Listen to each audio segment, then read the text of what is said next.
kebid'ahan yang merupakan fitnah itu setelah zaman Umar bin Khattab. Dan ini sudah disyaratkan oleh sebuah hadis bahwa ketika Umar bertanya kepada para sahabat, siapa di antara kalian yang mengetahui hadis tentang fitnah? Kemudian Hudzaifah berkata, engkau tidak akan terkena fitnah tersebut, hai Umar. Karena antara engkau dan fitnah tersebut ada sebuah pintu. Lalu Umar berkata, apakah pintu itu akan terbuka atau pecah? Kata Hudzaifah, akan pecah. Kata Umar, kalau begitu pintu tersebut tidak akan tertutup kembali. Ini hadis diriwayatkan oleh Imam Bukhari dan Muslim dalam sahihnya. Ini memberikan kabar bahwa fitnah-fitnah termasuk di dalamnya munculnya kebid'ahan baru muncul setelah di zaman Umar bin Khattab. Tepatnya di akhir-akhir zaman Utsman bin Affan saat munculnya kaum Khawarij. Di mana kaum Khawarij akibat daripada hasutan-hasutan orang-orang yang pura-pura masuk Islam seperti Abdullah bin Saba, ini Yahudi yang pura-pura masuk Islam ini. Dan kawan-kawannya yang menyebarkan fitnah terhadap Utsman bin Affan yang kemudian terjadilah demo besar-besaran untuk menurunkan Utsman bin Affan. Yang berakhir dengan terbunuhnya Utsman bin Affan kemudian digantikan oleh Ali bin Abi Thalib. Jadi kisahnya begini Pak. Utsman bin Affan itu kan memberikan keputusan-keputusan yang banyak sahabat gak suka. Dan banyak juga orang-orang tidak suka. Seperti Utsman memberikan kedudukan sebagian keluarganya dan yang lainnya. Nah rupanya Pak, sebagian sahabat ini ada yang terpancing emosi, akhirnya dia menjelek-jelekan Utsman bin Affan. Di antaranya seorang sahabat yang bernama Abdurrahman bin Udais. Tapi perbuatan Abdurrahman bin Udais ini diingkari oleh para sahabat yang lain, nggak benar. Nah rupanya Pak, Abdullah bin Saba dia ingin kesempatan digunakan. Dia pura-pura masuk Islam dan dia memperbagus ibadahnya supaya orang-orang pada percaya pada dirinya. Lalu dia dengan konco-konconya Pak membagi satu, ada namanya Hudzaifah bin siapa gitu ya, yang temannya Abdullah bin Saba yang memang kebetulan dia pintar sekali menjiplak tulisan. Nah kemudian dikirimlah tulisan dari Ummahatul Mukminin yang dipalsukan atas mereka, bahwa katanya mereka dizolimi oleh Utsman bin Affan. Dan kemudian dikirimlah ke Kufah, ke Basrah, karena itu tempat-tempat yang kaum muslimin baru masuk Islam semuanya. Wah marahlah Pak. Mereka kemudian mengirimkan ya utusan-utusan ke kota Madinah. Berkumpullah, lalu mereka ingin supaya Utsman bin Affan turun dari jabatan. Utsman heran, ada apa ini orang kok datang? Dijelaskan oleh Utsman perkaranya. Pergilah mereka, ketika mereka telah sampai di suatu tempat, datang lagi surat atas nama Aisyah radhiyallahu anha yang stempelnya dipalsukan atas nama beliau. Isinya apa? Bunuh Utsman. Balik lagi, dikepunglah kemudian rumah Utsman bin Affan. Dan di antara para pengepung ini memang sudah disusupi orang-orang yang memang tujuannya ingin apa? Menghancurkan Islam. Maka kemudian Utsman pun dibunuh secara mengerikan, Pak. Sementara Utsman bin Affan sabar menghadapi itu semua. Dan Rasulullah sudah mengabarkan tentang ini. Rasulullah SAW pernah sedang duduk di atas sumur. Lalu masuklah Abu Bakar, Rasulullah mengizinkan. Masuk Umar, Rasulullah mengizinkan. Ketika masuk Utsman, Rasulullah bersabda, izinkan dia masuk ala balwan yusibuhu. Izinkan dia masuk dan kelak ia akan ditimpa musibah. Dalam satu riwayat yang lain Rasulullah mengabarkan kepada Utsman, suatu ketika dia datang Abu Bakar, Umar, kemudian Rasulullah berbicara dengan Utsman sebentar, lalu Utsman berubah wajahnya. Setelah itu ya sahabat yang lain bertanya, hai Utsman, aku melihat engkau tadi berbincang-bincang dengan Rasulullah dan wajahmu berubah. Apa? Kata Utsman, Rasulullah mengabarkan bahwa aku akan dibunuh nanti. Ternyata benar yang Rasulullah kabarkan, Utsman bin Affan dibunuh di akhir hayatnya, mati syahid. Nah ini kisahnya Pak. Nah kemudian Pak, para pemberontak ini cikal bakalnya Khawarij ini. Cikal bakal apa? Khawarij. Nah, para pemberontak ini Pak, ternyata mereka menggunakan kesempatan ini. Terjadinya perang Siffin antara Ali dan Muawiyah. Terjadinya perang antara pasukan Aisyah dengan Ali bin Abi Thalib yang disebut dengan perang Jamal. Ternyata di belakangnya mereka juga ada pihak-pihak ketiga yang ingin menghancurkan Islam. Subhanallah ya akhul Islam, azani Allah wa yakum. Maka dari itulah ini fitnah yang pertama kali muncul dalam dunia Islam. Lalu kemudian sampai detik ini fitnah tak pernah ada henti-hentinya. Benar kata Hudzaifah. Ketika Umar bertanya apakah pintu fitnah itu akan terbuka atau pecah. Kata Hudzaifah, pecah ya Umar. Kata Umar, kalau begitu tidak akan tertutup selama-lamanya. Makanya sampai sekarang fitnah terus dan semakin luar biasa. Allah musta'an.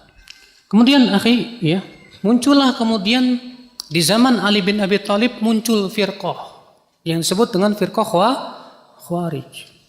Dan Rasulullah sudah mengabarkan juga akan munculnya Khawarij itu di zaman Ali bin Abi Thalib.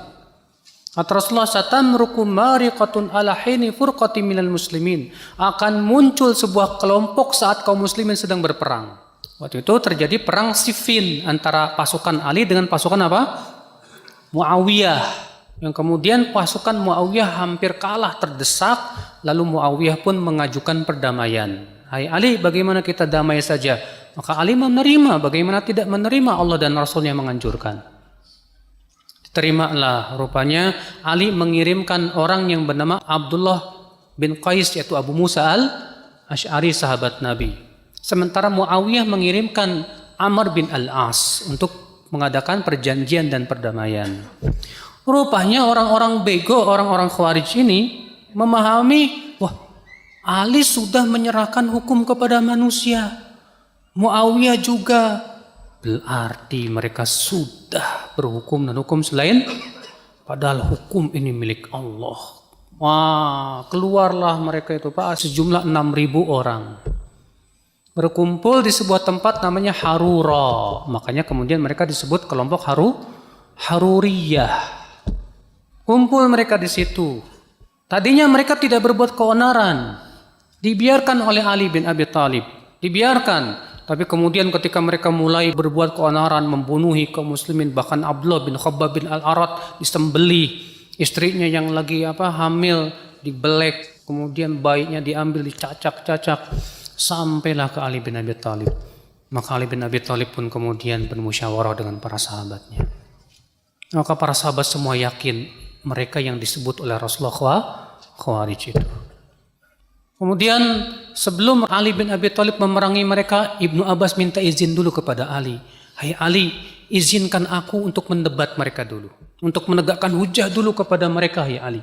Kata Ali bin Abi Thalib, aku khawatir kamu dibunuh. Tenang, jangan khawatir. Pergilah Ibnu Abbas dengan memakai baju yang sangat bagus, karena mereka tahu orang Khawarij paling benci sama orang yang pakai baju bagus. Pergilah, ketika sampai Ibnu Abbas di Harura, Ibnu Abbas berkata, Assalamualaikum. Gak dijawab karena mereka menganggap Ibnu Abbas apa? Kafir. Marhaban bibni ammi Rasulillah. Selamat datang hai anak paman Rasulullah. Majita bi. Ada apa kamu datang kemari? Apa kata Ibnu Abbas? Ji'tukum min indi ashabi Rasulillah SAW wa alaihim unzilal Quran wa hum alamun nasi bih. Aku datang dari sisi para sahabat Rasulullah. Kepada mereka Al-Quran turun dan mereka yang paling paham tentang Al-Quran dari kalian. Dan aku tidak melihat satupun di antara kalian yang pernah menjadi sahabat Rasulullah SAW, kata Ibnu Abbas. Kemudian Ibnu Abbas berkata, apa yang kalian cela terhadap Ali? Sehingga kalian tidak mau ikut Ali dan tidak mau berbaiat kepada Ali. Terjadi perselisihan di kalangan para Khawarij. Ini kita debat apa enggak nih? Sebagian mengatakan jangan debat.